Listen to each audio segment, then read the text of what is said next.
Hello दोस्तों, story with Poonam में आपका स्वागत है। अनोखा हनीमून। रमेश जी के सबसे छोटे बेटे मोहन का विवाह धूमधाम से संपन्न हो गया था। रमेश बाबू और सुशीला देवी को 4 संतानें थीं, 3 बेटियां और चौथे में सबसे छोटा पुत्र मोहन। रमेश बाबू जब करीब 30 वर्ष पूर्व इस शहर आए थे तो उन्होंने सड़क के किनारे साप्ताहिक बाजार में रेडीमेड कपड़े बेचने का काम शुरू किया था। एक कमरे का घर, उसी में किचन, बेडरूम और दुकान का सामान भी।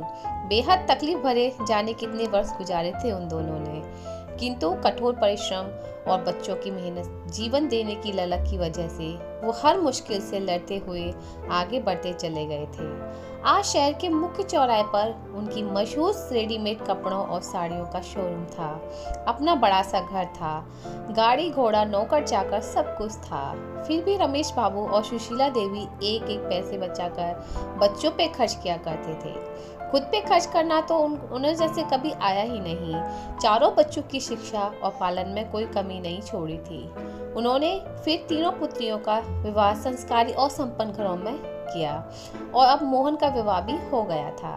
मोहन के लिए उन्होंने बचपन के मित्र और सरकारी स्कूल के चपरासी हरिगोपाल की पुत्री सुधा को बहुत पहले ही चुना था। मोहन भी सुधा को जीवन साथी के रूप में पाकर बहुत खुश था। विवाह की भागम भाग और मेहमानों की विदाई के बाद आज पहली बार पूरा परिवार एक साथ खाने बैठा था। तीनों बेटियां अभी कुछ दिन मायके में रुकने वाली थीं। सुधा छोटी ननद के साथ मिलकर सबको खाना परोस रही थी। सुधा बिटिया और मोहन, अब तुम दोनों सप्ताह 10 दिन के लिए कहीं घूमने चले जाओ। तुम दोनों का दाम्पत्य जीवन आरंभ हो रहा है। विवाह के उपरांत मनुष्य का एक नव जन्म होता है। ऐसे में तुम दोनों एक कुछ दिन किसी ठंडे और हरे भरे इलाके में बिताओ, ताकि दाम्पत्य जीवन में हमेशा ठंडक और हरियाली बनी रहे। रमेश बाबू ने भोजन के पश्चात इलायची का दाना मुंह में रखते हुए कहा, तुम्हारे बाबूजी ठीक कह रहे हैं बेटा। दुकान और घर की फिक्र छोड़कर तुम दोनों कहीं बाहर घूमने चले जाओ। सुशीला देवी बेटे की तरफ देखते हुए कह रही थी। माँ, बाबूजी, आप दोनों की अनुमति हो तो मैं कुछ कहना चाह रही थी। सुधा नजरें नीचे करते हुए बीच में बोल पड़ी। हाँ बेटा, बोलो बोलो, इसमें भला अनुमति की क्या बात है। सास ससुर बोल पड़े। माँ, बाबूजी, आप दोनों ने पूरा जीवन बच्चों के बेहतर भविष्य के लिए खपा दिया है।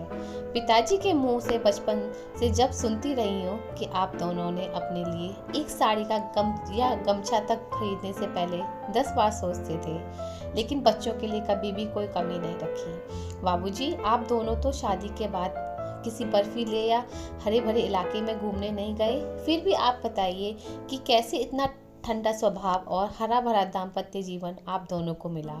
हम दोनों के सामने घूमने के लिए पूरा जीवन पड़ा है। हम घूमने और दुनिया देखने की बारी किसी और है, वो तो आप दोनों की है। नहीं, चारों बच्चों को शिक्षा और पालन में कोई कमी नहीं छोड़ी थी उन्होंने। फिर तीनों पुत्रियों का संस्कारी परिवार में विवाह। हम दोनों ने आप दोनों का यूरोप घूमने का 1 महीने का प्लान बना दिया है। वीजा टिकट सबका इंतजाम हो चुका है।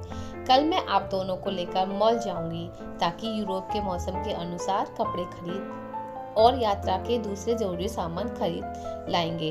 अगले दिन रविवार आप लोगों को निकलना है। और हाँ, टूर कंपनी वाले आप लोगों को हर तरह का ख्याल रखेंगे। और हाँ माँ, मेरे लिए लंदन से एक हैट जरूर लेती आना। मोहन हंसते हुए बोला और फिर सुधा और मोहन खिलखिलाकर हंसने लगे। दुनिया भर के दुख और तकलीफ उठा चुके रमेश बाबू को यकीन नहीं हो रहा था कि आज के युग में शादी होकर आई पुत्रवधू अपने सैर सपाटे की सोचने की बजाय सास ससुर के लिए विदेश दौरे का प्रोग्राम बनाने लगी थी। वाह भाभी, आप दोनों ने खुद की बजाय मम्मी पापा के हनीमून का इंतजाम कर दिया है। बोलते हुए तीनों बहनें अपने भाई और भाभी से लिपट गईं। तो दोस्तों, यह स्टोरी आपको कैसी लगी?